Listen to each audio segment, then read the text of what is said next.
ഇവിടെ വളരെ ഇമ്പോർട്ടന്റ് ആയിട്ട് കണ്ടിന്യൂറ്റിയിലും ഡിഫറൻഷ്യബിലിറ്റിയിലും ചോദിക്കുന്ന ചോദ്യം കണ്ടിന്യൂസ് ആണോ എന്ന് ചെക്ക് ചെയ്യാനുള്ള ഒരു ചോദ്യം. Discuss the continuity of the function. ഒരു ഫംഗ്ഷൻ തന്നിട്ടുണ്ട്. ഈ ഫംഗ്ഷന്റെ കണ്ടിന്യൂറ്റി നമ്മൾ എല്ലാ പോയിന്റുകളിലും ചെക്ക് ചെയ്യേണ്ട. ഇതിവിടെ ഈ പ്രശ്നം വന്നിട്ടുള്ള ഈ പോയിന്റിൽ മാത്രം ചെക്ക് ചെയ്താൽ മതി. ഏതാണ് പോയിന്റ്?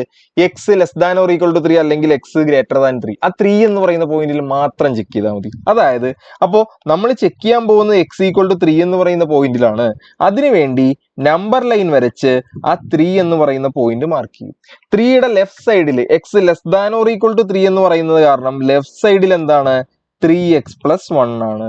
എക്സിന്റെ റൈറ്റ് സൈഡിൽ എക്സ് ഗ്രേറ്റർ ദാൻ 3 എന്ന് പറഞ്ഞപ്പോൾ അവിടെ x² + 1 ആണ്. അപ്പൊ എക്സിന്റെ റൈറ്റ് സൈഡിൽ x² + 1 ആണ്. ഇനി 3യിൽ എന്താണ് പോയിന്റ് എന്ന് ചോദിക്കും. അപ്പൊ 3യിൽ എന്താന്ന് ചോദിച്ചു കഴിഞ്ഞാൽ ഈക്വൽ ടു എവിടെയാണോ വന്നിട്ടുള്ളത് അതാണ് 3യിലെ വാല്യൂ, അതായത് 3x + 1 തന്നെ.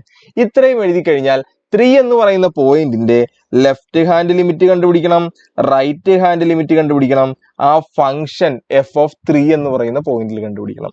ലെഫ്റ്റ് ഹാൻഡ് ലിമിറ്റ് എങ്ങനെയാണ് കണ്ടുപിടിക്കുന്നത്? സിമ്പിൾ ആടാ. നോക്കൂ, ലിമിറ്റ് എക്സ് ടെൻസ് ടു നമ്മുടെ പോയിന്റ് ഏതാണോ 3, എന്നിട്ട് 3യുടെ ലെഫ്റ്റ് സൈഡിൽ ഏതാണോ ഫംഗ്ഷൻ അതങ്ങോട്ട് ഇട്ട് കൊടുക്കുക, 3x + 1.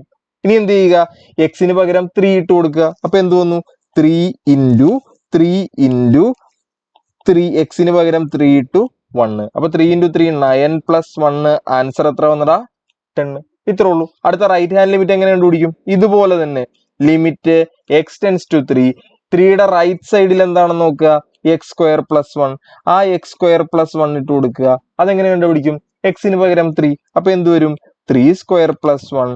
അപ്പൊ 9 + 1. ആൻസർ എന്ത് വന്നു? 10. ഇനി f(3) എങ്ങനെ കണ്ടുപിടിക്കും? f(3) എന്ന് പറഞ്ഞാൽ 3 എന്ന് പറയുന്ന ഫംഗ്ഷനിൽ എന്താണെന്ന്, ഫംഗ്ഷനിൽ എന്താടാ?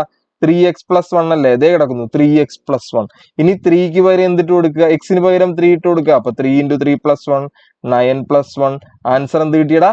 10. അതായത് 3 വാല്യൂസും ഈക്വൽ ആണ്. അതായത് ലെഫ്റ്റ് ഹാൻഡ് ലിമിറ്റും റൈറ്റ് ഹാൻഡ് ലിമിറ്റും f(3)യും ഈക്വൽ ആണ്. ഈക്വൽ ആണെങ്കിൽ ആ ഫംഗ്ഷൻ എന്താണ്? കണ്ടിന്യൂസ് ആണ്. ഇത്രേ ഉള്ളൂ.